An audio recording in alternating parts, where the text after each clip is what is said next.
सर्वेभ्यो नमो नमः। आप सभी का के.एस. संस्कृत गंगा चैनल पर स्वागत है। हम कक्षा 7 का पाठ 5 कर रहे हैं। चलिए शुरू करते हैं। पाठ का नाम है पंडिता रमाबाई।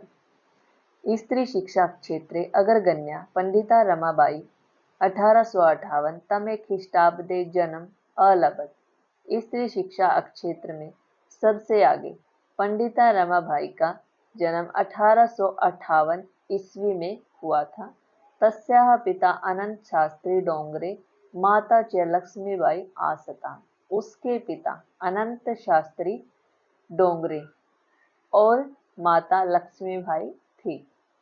तस्मिन् काले स्त्री शिक्षायाः स्थिति चिंतनीय आसीत्। उस समय में तस्मिन् काले उस समय में स्त्री शिक्षायाः स्त्रियों की शिक्षा की स्थिति चिंतनीय थी, अर्थात अच्छी नहीं थी। स्त्रीणां कृते संस्कृत शिक्षणं प्रायः प्रचलितं नासीत्। स्त्रियों के लिए संस्कृत शिक्षण प्रायः प्रचलित नहीं था। किंतु डोंगरे रूढ़िबद्धां धारणां परित्यज्य स्वपत्नीं संस्कृतम् अध्यापयत्। किंतु डोंगरे ने रूढ़िबद्ध धारणा को त्याग करके अपनी पत्नी को संस्कृत पढ़ाया, संस्कृत का अध्ययन कराया। एतदर्थं सः समाजस्य प्रतारणाम् अपि असहत। इसी कारण से वह समाज की प्रताड़नाओं को भी सहन करता था। अनंतरम रमा अपि स्वमातुः संस्कृत शिक्षां प्राप्तवती।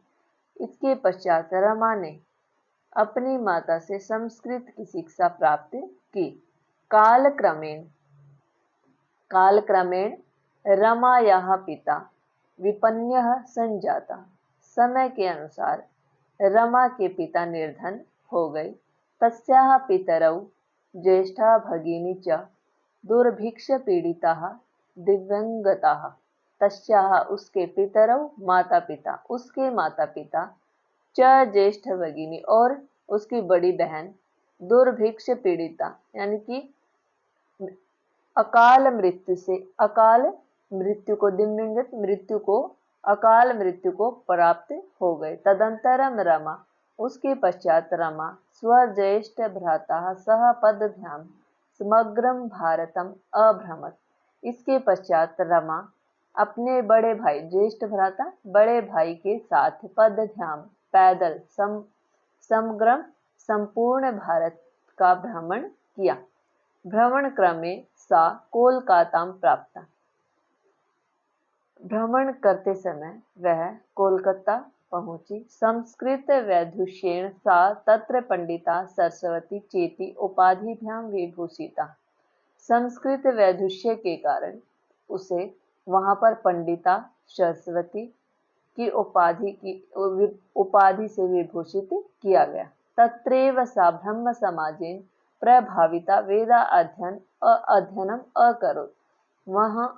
वहीं पर वह ब्रह्म समाज से प्रभावित होकर के वेदों का अध्ययन किया। उसने वहां से ब्रह्म समाज से प्रभावित होकर उसने वेदों का अध्ययन किया। आगे क्या है? पश्चात सा स्त्रीणां कृते वेदा आदीनां शास्त्राणां शिक्षायै आंदोलनं प्रारब्धवती। इसके पश्चात उसने स्त्रियों के लिए वेद आदि शास्त्रों की शिक्षा के लिए आंदोलन प्रारंभ किया। 1880 तमे ख्रीष्टाब्दे सा विपिन बिहारी दासेन सह बांकीपुर न्यायालय विवाहम अकरोत्। 1880 ईस्वी में उसने विपिन बिहारी दास के साथ बांकीपुर न्यायालय में विवाह कर लिया। सार्धै एक वर्षात् अनंतरम तस्याः पति दिवंगतः। 1.5 साल के पश्चात डेढ़ साल के पश्चात उसके पति की भी मृत्यु हो गई। तदंतरम सा पुत्र्या मनोरमया सह जन्मभूमि महाराष्ट्रम प्रत्यागच्छत्। इसके पश्चात वह पुत्री मनोरमा के साथ जन्मभूमि महाराष्ट्र चली गई, प्रत्यागच्छत चली गई। नारीणां सम्मानाय शिक्षायै च सा स्वीकीयं जीवनम अर्पितवती। नारियों के सम्मान की शिक्षा के लिए, नारियों के सम्मान के लिए च शिक्षाई और शिक्षा के लिए सा स्वकीयम उसने अपना जीवन, जीवनम अर्पितवती अर्पण कर दिया। नारियों के सम्मान के लिए और शिक्षा के लिए उसने अपना सारा जीवन अर्पण कर दिया। हंटर शिक्षा आयोगस्य समक्षम नारी शिक्षा विषये सा स्वमतं प्रस्तुतवती। हंटर शिक्षा आयोग के समक्ष नारी शिक्षा के विषय में उसने अपना मत प्रस्तुत किया। सा उच्च शिक्षार्थम इंग्लैंड देशम गतवती। वह उच्च शिक्षा के लिए इंग्लैंड देश चली गई। तत्र ईसाई धर्मस्य स्त्री विषयकैः उत्तम विचारैः प्रभाविता जाता। वहां पर ईसाई धर्म के स्त्री विषयों से, उत्तम विचारों से प्रभावित हुई। इंग्लैंड देशात् रमाबाई अमेरिका देशम अगच्छत। इंग्लैंड देश से रमाबाई अमेरिका देश आ गई। तत्र सा भारतस्य विधवा स्त्रीणां सहायतार्थम अर्थसंचयम् अकरोत्। वहां उसने भारत की विधवा स्त्रियों की सहायता के लिए अर्थ संचय करोत्, धन का संचय यानी धन इकट्ठा किया। भारतम प्रत्यागत्य मुंबई नगरे सा शारदा सदनम अस्थाप्य। भारत आकर के मुंबई नगर में उसने शारदा सदन स्थापित किया, शारदा सदन का निर्माण किया। अस्मिन् आश्रमे निसहायाः स्त्रियः निवसन्ति स्म। इस आश्रम में निसहाय जिनका कोई सहारा नहीं है ऐसी स्त्रियां रहती थी। निवसन्ति स्म रहती थी। तत्र स्त्रियः मुद्रण टंकन काष्ठकला आदीनां च प्रशिक्षणम् अपि लभ्यन्ते स्म।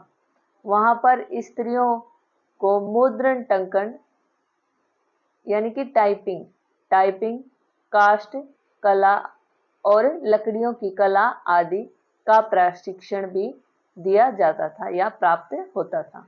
परम इदम सदनम पुणे नगरे स्थानांतरित जातम। परम लेकिन इदम यह सदन पुणे नगर में स्थानांतरित, पुणे नगर में स्थानांतर कर दिया गया।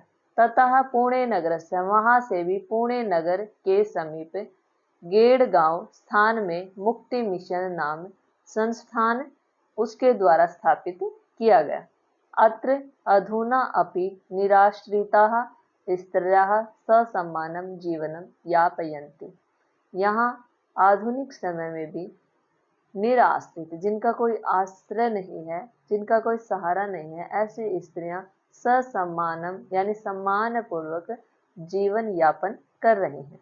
आगे देखिए। 1922 तमे ख्रीष्टाब्दे रमाबाई महोदयायाः निधनम् अभवत्। 1922 ईस्वी में रमाबाई महोदया का निधन हो गया। सा देश विदेशानाम अनेकासु भाषासु निपुणा आसीत्। वह देश विदेश की अनेक भाषाओं में निपुण थी। समाज सेवायाः अतिरिक्तं लेखन क्षेत्रे अपि तस्याः महत्वपूर्णम् अवदानम् अस्ति। समाज सेवा के अतिरिक्त लेखन क्षेत्र में भी उसका महत्वपूर्ण अवदान है। स्त्री धर्म नीति हाई कास्ट हिंदू विमेन इति तस्याः प्रसिद्धं रचनाद्वयं वर्तते। स्त्री धर्म नीति हाई कास्ट हिंदू विमेन, इस प्रकार से उसकी दो प्रसिद्ध रचनाएं हैं। इस प्रकार से हमने इस वीडियो में 5वें पाठ का अध्ययन किया। अगले वीडियो में हम इसका अभ्यास और शब्दार्थ करते हैं। आज के लिए इतना ही। धन्यवाद। वीडियो अच्छी लगती है तो कमेंट किया करो, लाइक किया करो। धन्यवाद।